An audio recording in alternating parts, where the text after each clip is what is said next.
Talk about the early civilizations in Mesoamerica. So we're going to look at the Olmecs with the giant heads, which we'll talk about. The Toltecs, we'll talk about the Aztecs and the Mayas. So lots of really cool civilizations to talk about here. All right, let's get it started. So Mesoamerica means middle or between. So we're referring to between the Americas or the middle of the Americas. So that would be North and South America. So this would include Mexico and Central America that were civilized before the Spaniards had arrived.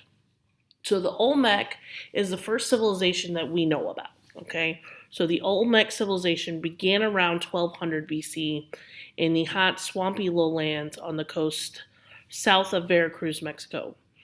They did have large cities, so La Venta, for example, that were centers of religious festivals, but they're most known for their carved colossal stone heads.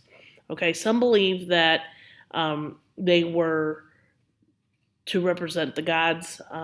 If you kind of look at them, they kind of have like African kind of features. So some people wonder if there were Africans that had made the journey across the Atlantic to Central America, but we don't know. Okay, but we do know around 400 BC, the Olmec civilization declined and then eventually collapsed.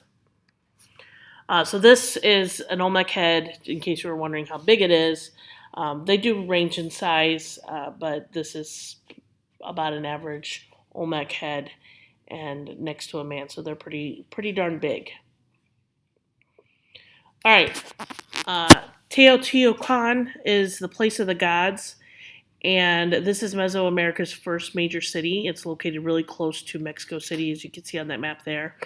But this was the capital of a kingdom that flourished from about 250 BC to about 800. Now, most of them were farmers, but the city was a trade center as well. So they, like tools, weapons, pottery, jewelry, were all traded there, and they were traded as far as North America. So, like I said, this is near Mexico City. It had about 200,000 inhabitants, which was a really big city at the time. And then there's temples and palaces that are located on the Avenue of the Dead, and this is what that looks like today. And the Pyramid of the Sun dominated the city, and that would be this right here. Okay. So Maya and the Toltecs, so Mayan rulers claim to be descended from the gods. The scribes helped them because they kept records and that for them, but they also kind of helped to foster this belief that they were descended from the gods because they wrote the histories as well. Then the townspeople were artisans, officials, and merchants, but most Mayans were farmers. It was mostly an agrarian society. But the belief that all life is at the hands of divine powers was crucial to the Mayan civilization. So it's Amna, Itzamna was the supreme god. But some god, for example, the jaguar god, were considered evil, so they were pagan or polytheistic, much like the Greeks and the Egyptians that we've talked about.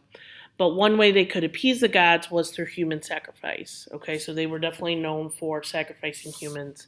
As you can see in that picture there on the bottom, they're sacrificing that guy's heart to the sun god.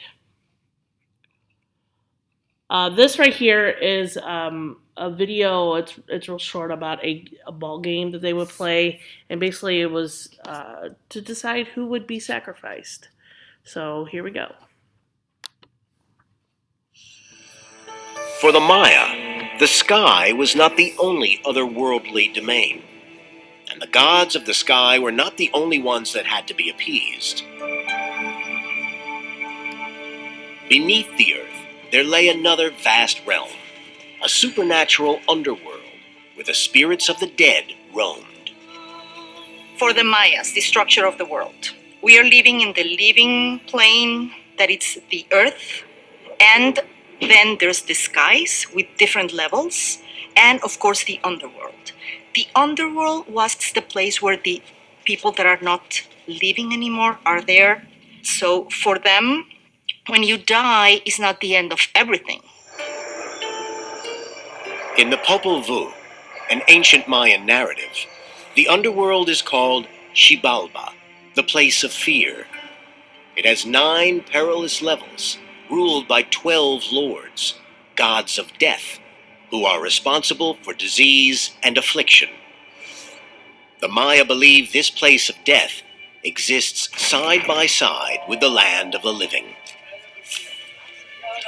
The underworld could be reached in the most unlikely of places. This huge open court in Chichen Itza looks almost like a marketplace, but no buying or selling went on here. It was the setting for an ancient Mayan ball game, a game far deadlier than any modern sport. Measuring 550 by 230 feet, the court is over twice the size of a modern American football field. Here, 2 teams faced off, with players aiming to hit the ball through hoops high on the walls. They play for the highest possible stakes, because the losing team faces being sacrificed to the gods. The winners kill the losers and cut off their heads. Wall reliefs show the victors holding a loser's severed head. At first glance, the high walls that surround the ball court don't seem to have much purpose. The reason for their existence could lie in the game's religious meaning. An ancient myth from the Popol Vuh explains its origins. In this story, heroic twins play the game with the lords of the underworld. The lords dismember them and burn their remains. The twins are reborn. Emerging from the underworld, they become the sun and the moon. They die and they revive again every day to remind humans that they got to keep the balance, maybe by making offerings and rituals specifically to the underworld.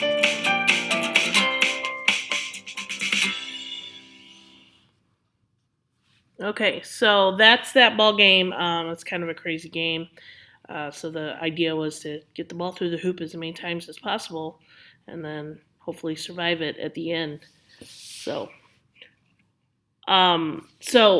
moving back to the Maya, so they created a writing system using hieroglyphs.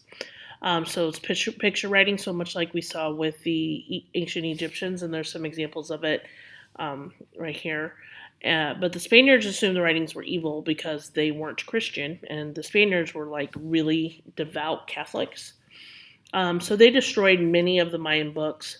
They also applied their own religious views to natives, so that destroyed a lot of their culture. So whenever the Spanish came in anywhere, they didn't really care about the culture, preserving the culture that already existed. So a lot of history gets lost because of that, and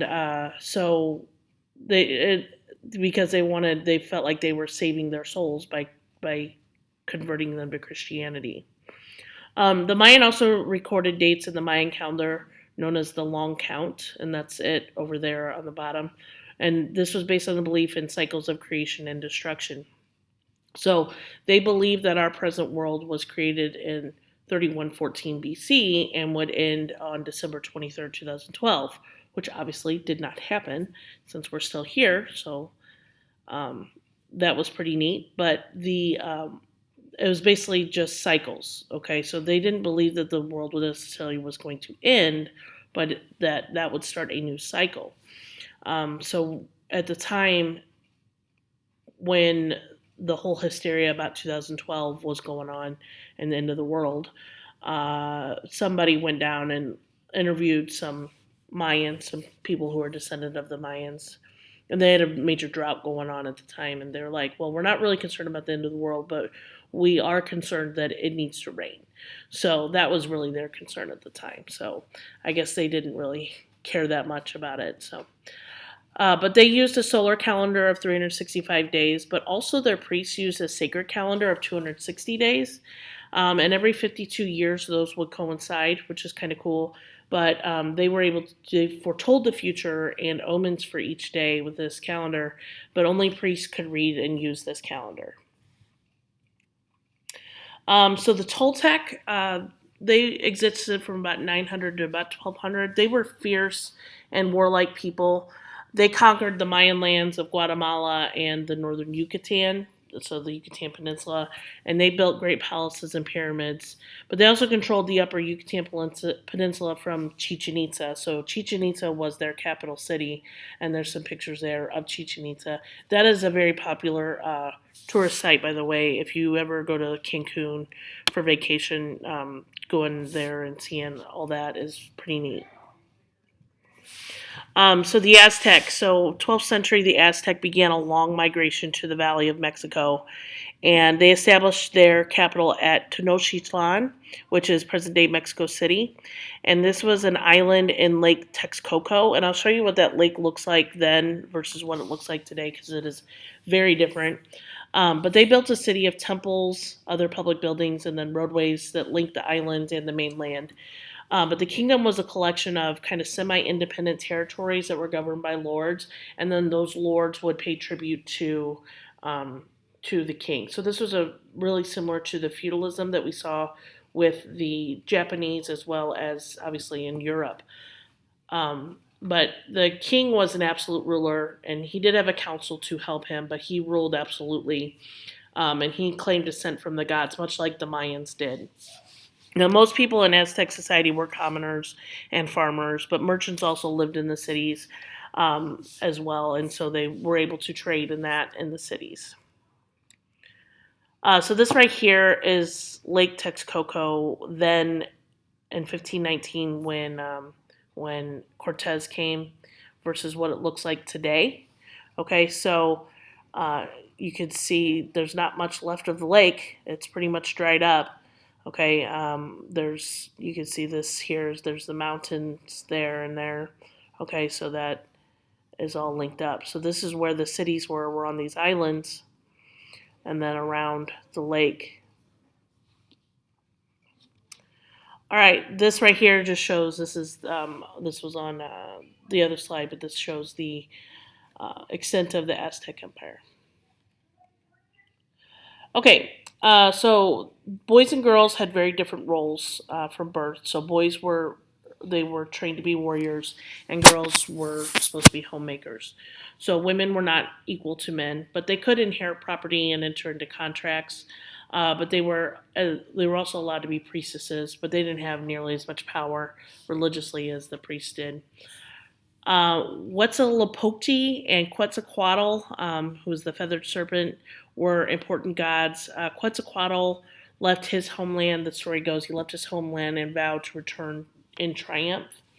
So this became a part of a legend about a prince whose return from exile would be preceded by a sign of an arrow through a sapling, which is what the cross is going to get mistaken for when the Spanish arrive. So when the Spanish arrive, they have these ships, and on the ships they have big white masts, and they have or big white sails, I'm sorry, and then they have a red cross on it, and that was mistaken for this sign of Quetzalcoatl's return. And so when the Spaniards came, they embraced them. The Aztecs embraced the Spaniards. So in 1519, so you can see that what I was talking about right there. So in 1519, Hernan Cortez marched to Tenochtitlan, and he had about 550 soldiers, 16 horses with him. That was it. He didn't have a ton with him. But he made allies with the city-states that opposed the Aztecs. So the Aztecs were not nice to the surrounding people. And so they were very excited to have somebody else help them defeat the Aztecs. So Cortez was greeted warmly by Montezuma, who was the king of the Aztecs, because, like I said, he believed that he represented Quetzalcoatl. But Montezuma, so he offered him gifts of gold and even a palace to use.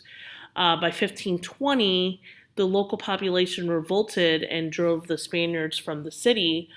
But many Aztecs died from European disease because they didn't have immunity to some diseases like smallpox, for example, which is a really nasty disease, where the Europeans had kind of built up immunity to it. It doesn't affect them as much. It really affected the Aztecs. So Cortez received troops from his local allies, and within 4 months the city surrendered. Gunpowder obviously aided the Spanish considerably. But they leveled the Aztec buildings and used the stones to construct government buildings and churches. And so there's nothing really left of the Aztecs like there is of the Mayans and the Toltecs. All right, that's all I got for you guys today. Don't forget to complete your processor and enjoy the rest of your day.